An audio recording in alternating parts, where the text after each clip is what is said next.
बिस्मिल्लाहिर्रहमानिर्रहीम अस्सलाम वालेकुम। अज असी आम दे मिल्क शेक की रेसिपी लैके आए तुहाडे वास्ते। तो उहदे वास्ते असी दूध लिया आधा लीटर, आम असी 2 छोटे लैके उहदे पीस कट लए, चीनी असी 3 टेबल स्पून लै लई ते बर्फ दे कुछ क्यूब लै लए। हुण असी इहनूं बनाउणे आ। सब तो पहलों ब्लैंडर 'च असी आम पा लैणे,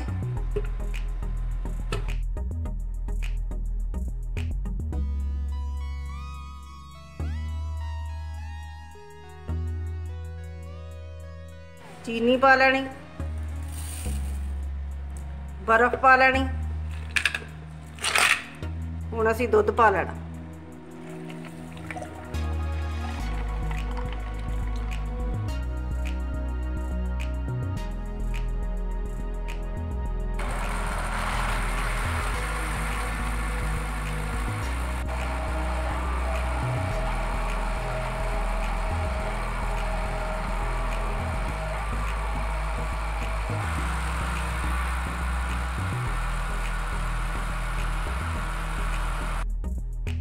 साडा बहुत मज़ेदार मैंगो मिल्क शेक बन गया।